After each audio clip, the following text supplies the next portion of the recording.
وسيرت الجبال فكانت سرابا إن جهنم كانت مرصادا.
هي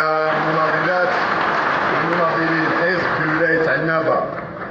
هذه الولاية الطيبة، هذه الولاية التي تعتبر هي أيضا عاصمة اقتصادية للشرق الجزائري.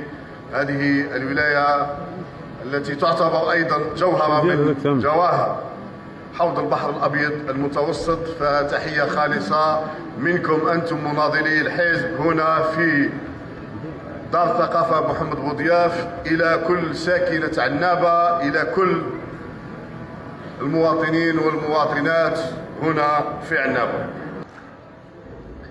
هنا من ولاية عنابة، وفي اليوم السابع للحملة الانتخابية ينشط التجمع الوطني الديمقراطي، التجمع رقم 14 أعتقد، في إطار هذه الحملة الانتخابية والتي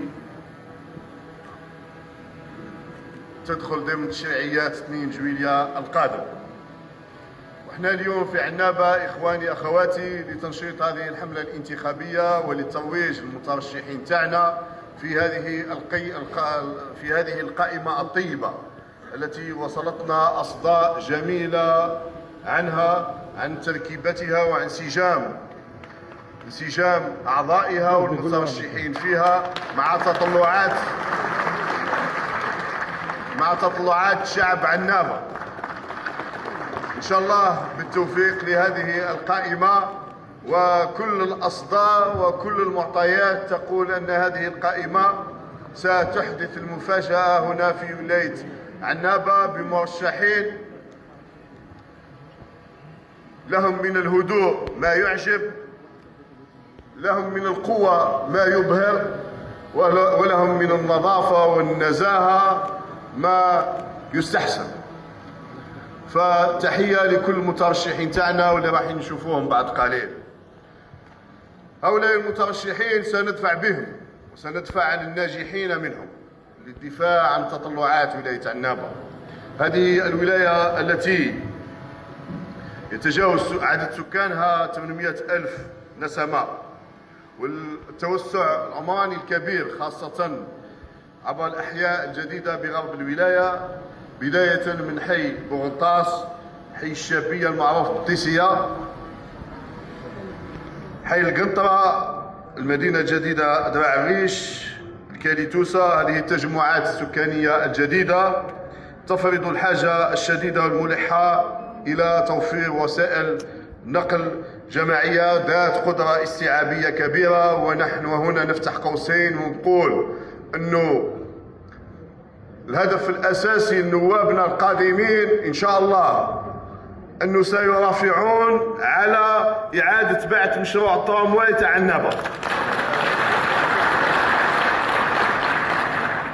لا يمكن أن تكون عنابة وهي جوهرة الشرق الجزائري، وهي مقصد آلاف من السياح تاع الشرق الجزائري بل كل الوطن الحبيب. هذه المدينة التي يرتادها ويسكنها الكثير من أبناء الولايات في الشمال والجنوب، يسكنونها لجمالها، يسكنونها